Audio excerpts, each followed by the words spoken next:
নমস্কার। বর্তমানে আমার সঙ্গে উপস্থিত আছেন দুধপাতিলের প্রাক্তন গ্রুপ সদস্য মাসুক আহমেদ লস্কর। আজকে যে শিলচরের যানজট নিয়ে আমি ওনার সঙ্গে কিছু জানার চেষ্টা করব। সর্বপ্রথমে আমি মাসুক আহমেদ লস্করকে দুধপাতিল লাইভে স্বাগতম।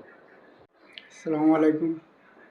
সর্বপ্রথমে আমি দুধপাতিল লাইভ বা আলতাফ ভাইরে আমার ধন্যবাদ জানাই যে আলতাফ ভাইয়ে যে আমাদের শিলচরের যে সমস্যা রাস্তাঘাটের বা যে জাম জুম লইয়ে আর কি, যেটা আপনি বলছেন, এইটা দেখেন আগে আমাদের শিলচরে মানুষ গাড়ি ঘোড়া কম আছে, ফোর হুইলার কইন, টু হুইলার কইন, এটা জিনিসের মানে আস্তে আস্তে তো বাড়তে আছে। আর রাস্তার জায়গায় রয়েছে, একটু একটু সামান্য রাস্তা বড় করার মতো লাইনও বেশি নাই শিলচরে, যেহেতু বিল্ডিং আছে, দোকানপাট এইসব আছে।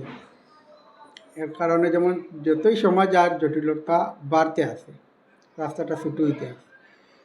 এটার কারণ হচ্ছে তখন শিলচরের মধ্যে সবচেয়ে বড় ইম্পর্টেন্ট হয়ে গেছে আমরা মেডিকেল কলেজ, যেটা প্রাণকেন্দ্র হয় যেটা, আর আছে আপনার সিভিল হসপিটাল। দুটারে ফলো করে বেশি, মানে আমরা নর্মাল মানুষে বেশিরভাগ মেডিকেল সিভিল এর উপরেও ডিপেন্স করিয়া থাকে, কোনো সুবিধা ওইগুলার যেতে থাকে। এখন আস্তে আগে যখন প্রাইভেট নার্সিং রুম কম আছিল মেডিকেল রোডে, মুষ্টিমে কয়েকটা আছিল। এখন বছর বছর প্রাইভেট নার্সিং রুম বাড়তেই আছে, একটা পরে একটা।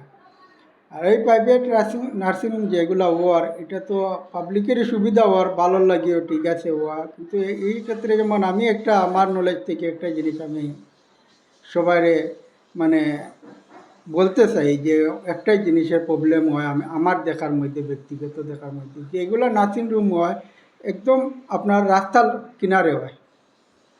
আর এই রাস্তার কিনারে হইতে গিয়া একজন পেশেন্ট লইয়া গেলে গাড়ি লইয়া তো যেতেই লাগবে। গাড়ি লিয়ে যেতে গেলে পার্কিংয়ের অসুবিধা হয়। একটু যদি ভিতরে হইতো, আমার কোয়ার উদ্দেশ্যটা হলো নার্সিংহোমগুলো যদি একটু ভিতর সাইড হইতো, সামনে পার্কিংয়ের সমস্যাটা হয় না। কারণ একজনে যখন ইমার্জেন্সি সময়, একজনের ফ্যামিলি তার নিজস্ব গাড়ি আছে, তার অসুবিধা হয়েছে, ডাক্তাররা যেতে লাগে, ইমার্জেন্সি লইয়া গেল কি, একজন ছেলে মানুষ তার ফ্যামিলি লইয়া গেল, গাড়ি রাখতো না অ্যাডমিশন করাইতো, বাকি একটা সমস্যা হয়ে থাকে।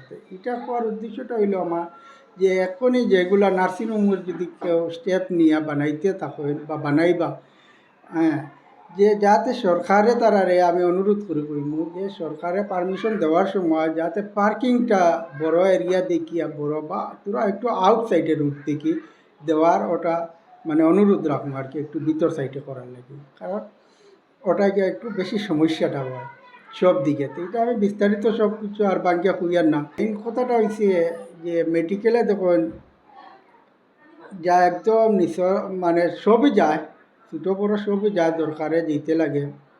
আর বেশি অংশ যেমন নর্মালি কোনো প্রবলেম হইলে একদম নর্মাল মানুষ যায়, যেমন অটো একটা লইয়া যাইব গিয়ে, কারণ অ্যাম্বুলেন্স খুঁজতো বা অ্যাম্বুলেন্সের বাড়া সমস্যা হয়। অটো যেতে গেলে দেখা যায় আমরা মেডিকেল রুটে আপনার জামের কারণে অটো লইয়া যেতে পেশেন্টের মানে হায়াতেরও, এটা তো হায়াত থাকলে বাঁচা, কিন্তু এরপরেও তো যেমন যেটা সমস্যা সামনে আইয়া পড়ে নগদ, যেমন একজন পেশেন্টের বেশি সিরিয়াস যে লইয়া যায় তার লাগিও বেজান অসুবিধা। একটা অটোর মধ্যে জাম লাগাইয়া থাকার পরে তখন সামনের মধ্যে গরমটাও বেশি থাকে, একদম ঠান্ডার দিনেও গেলে গরম পাইবা, আর গরমের দিনে তো গরম আছেই। ওটাই গিয়া পেশেন্টের আরও বেশি অসুবিধা হইয়া দ্বারা সম্মুখীন হয়। এর লাগিয়া যেমন আজকে আমি যে আমার শিলচরের যে এমএলএ আসলা দীপায়ন চক্রবর্তী স্যার বা রাজদীপ স্যার, আরও বিভিন্ন আসেন আমি বরাকর, যারা আমার যেমন এখনের মন্ত্রী কৌশিক রাম মহাশয়, কৃষ্ণেন্দু পাল মহাশয়, মানে তারা ধন্যবাদ জানাই যে আজকে যে আমরা আমাদের ফ্লাইওভার দেওয়ার বা তারার মানে মানে বেজানোর চেষ্টা করেছেন যে একটি ফ্লাইওভার দিয়ে যাতে এই যানজটগুলা কমানি যায়। এর লাগে আমি বিজেপি সরকার বা আমাদের এই স্যারারে, এমএলএ সবাইরে আমি ধন্যবাদ জানাই, মন্ত্রী সবাইকে ধন্যবাদ জানাই। আমি অত্যন্ত আমার ব্যক্তিগতভাবে অনেক আমার মনে খুশি বা সবেও এটা নিয়ে খুব খুশি। যদিও এখন একটু সমস্যা হইব, কাজটা হইতে সময় একটু যেমন জামের সমস্যা হইব, কিন্তু পরিবর্তে বছর 1.5 বছর পরে আমরা সবের লাগি সব পাবলিকের সবের ভালো হইব এটা। আর এখন যে ফ্লাইওভার যেটা কাজ চলছে, একটা আপনার ওই টেস্টিংয়ের লাগি যে কাজগুলো হয়ে গেছে, রাঙ্গিরহাটিতে একটা হয়েছে, এরপরে আপনার এই সিভিল হসপিটালের সামনে একটা হয়েছে, আর আজকে রাত্রে 80% যেমন লাস্ট টেস্টিংয়ের যেটা ফাইল হইব সবটাই রেডি হয়ে গেছে।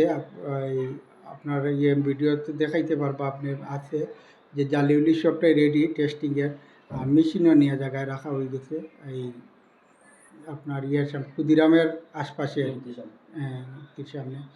তো এটা হয়ে গেলে যেমন আমাদের শিলচরের বা হসপিটালে যাওয়ার লাগি সমস্যাটা জানি সুবিধা হয়ে যাবে। তারপর অ্যাসিস্ট্যান্ট ইঞ্জিনিয়ার সুমন দাস দাদাকে আমি ধন্যবাদ দিই, কারণ আমি ওনার কাজগুলো দেখে অনেক সন্তুষ্ট, বা এরকম আমি আগে গেছি না, কিন্তু এখন যাই দেখি কাজগুলা, এর লাগে আমার চোখে পড়ে, এর লাগে আমি যারটা মানে তাইলে দেখছি তার কাজগুলা, যে তাই ডিপার্টমেন্টের মানুষ, কিন্তু যে মানে কন্ট্রাক্টারের উঠে ফুললি ভরসা করিয়া সারিয়া তখন না, নিজেই যে চেক দিন আর কি। এটার লাগে আমি ওনাকে ওই সুমনদারে আমি ধন্যবাদ জানাই